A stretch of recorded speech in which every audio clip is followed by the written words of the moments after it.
about this place, man. I just stayed in my hotel room, man. But every time I look out my window, it's pretty depressing out here, man. It's bad. It's bad. So you're not going out? No going out in Cleveland, man. It's all factories.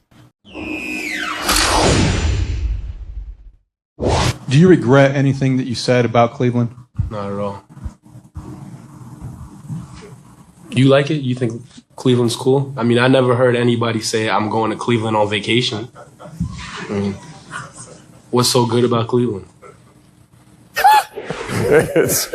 That's my guy. So I'm gonna lose my fucking mind. The Chicago Bulls lost out on Cooper Flagg by an actual coin.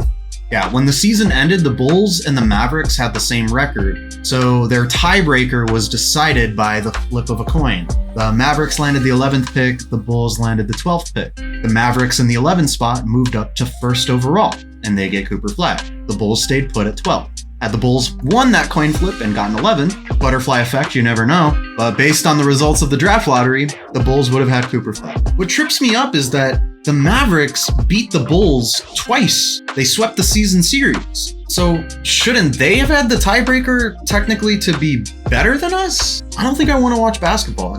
I don't think I'm having fun anymore. What happened to Chicago Pope? What happened, broski? Too soon on the job to start pulling those strings? We prayed for this and we've hoped for this for years, and we got a Chicago Pope and it didn't happen. I guess the only logical response or reaction would be to reject religion. God is dead. This is it. This is the Bulls. Like, this is the same shit. I don't know. There's nothing to really say. There's nothing new to say. I have no new perspective on this. I have no new stance on this team. Same team they've always been. Same franchise they've always been. Same shit it's always been. Just a different draft position. It's 12th instead of 7th. It's like 11 last year, 12 this year instead of 7, 3 years in a row or whatever the fuck. I mean, this is like gonna fuel the rumors that the league is rigged. I don't know how you could look at this objectively and be like, oh yeah, I'm sure that was above board and totally normal. Like the worst trade in NBA history, a historically horrible trade, and the NBA here, have another generational player, please. I think you stay put until you get to the pick. You see who's available when you get to the pick, and then you start fielding some calls while you're on the clock, depending on who's available. So I think this should be a fluid situation, right? I don't think anyone's mind should be made up right now. Maybe the idea is you forego the 12th pick this year, which was the entire thing that they did, trading Levine and getting that pick back. But maybe you trade back, you forego your first this year, trade back in the first round, try to get a first next year from a team that might be in the mix, and hope for the best. I would be thinking along those lines. I think it all depends on how the rest of the board shakes out. If Queen is there, for sure, you definitely take a chance on Queen. You take a chance on a few different players, I think, but there's also a good chance that maybe the guys that you wanted all went top 10 or something. I think that's a valid thing to do, but it does come back to the conversation of like, AK has not been good at getting value or maximizing value for these trades, especially when it comes to acquiring draft picks. If the idea is to rig the NBA for the biggest cities in America and for what will generate the highest revenue on television, they're sure doing a job at making sure Chicago is represented, because we are the third largest market. I don't know what you want me to say, you know, like it almost feels deliberate at a certain point, right? You know, you get to a certain point where it stops feeling like they're rigging it, you know, for teams and maybe just rigging it against certain teams. It is once again that time to unbox a gift from the Chicago Bulls. Let's open it up and take a look at what's inside. And while we do that, I do want to say thank you to the Bulls for sending me this gift box. Much appreciated. And of course, we must start with the Artist Hat Series, local Chicago artists designing hats. This one's by Liz Flores, this one's by Ramiro Huzar, and this one's by Edo. If I pronounce any of those incorrectly, please yell at me in the comments. I think these are shoelaces. I got a little too excited with the Benny the Bull basketball. And we've got some C-Red postseason merch. There's a towel and a t-shirt. And here we have a green Bulls puffer vest. And it reminds me of the St. Patrick's Day jerseys. Please, if anyone's watching, let's bring those back. Got a cute tote bag with a design by Nez. And here we have some City Edition merch. There's a shirt and a jersey commemorating the anniversary of the United Center opening. Oh. And here is my new stress ball at work. Stretchy Benny. And then we have this interesting pouch. There was a lanyard and a C-Red pin. And these are shoelace charms, which makes me think I was right. Those were shoelaces earlier. And here, whoa, this is sick. Holy shit. Yeah, you can tell by my reaction I was really geeked about this one. Kobe White collectible pin. And of course, a nice heartfelt message. Thank you so much to the Bulls for sending me this gift box. I'm extremely grateful, and I think this one was really cool. But what did you guys think? Leave a comment with your favorite item from the box. Is Trey Johnson a good fit for the Bulls? If the Bulls want to go this direction and draft a scoring guard, which, I mean, this is what he's excelling at, I think they would have to trade Kobe White. Kobe's going to be a free agent after next season, and the Bulls can only offer him so much money in an extension based on his current salary. I just feel like if you're going to re-sign Giddey at $150 million or whatever it's going to be, kind of hard to justify trying to give Kobe White a huge deal the season after next. Plus the fact that he'll be an unrestricted free agent, which means he might not even sign in Chicago anyway. Plus drafting a young scoring guard who will be on a rookie deal while you're paying Giddey all that money, those will line up perfectly. Yes, I mean, I'm seeing a guy who's taking smart shots, good at attacking closeouts, got quick move, good first step, twitchy, gotta keep guys on their heels, and he seems to like the step back, which is always fun to watch. I mean, not too dissimilar from, honestly, like Zach LaVine type scoring. Yeah, I mean, right? Like, who does that look like? Yeah. But even Kobe too, you know? We remember this shot.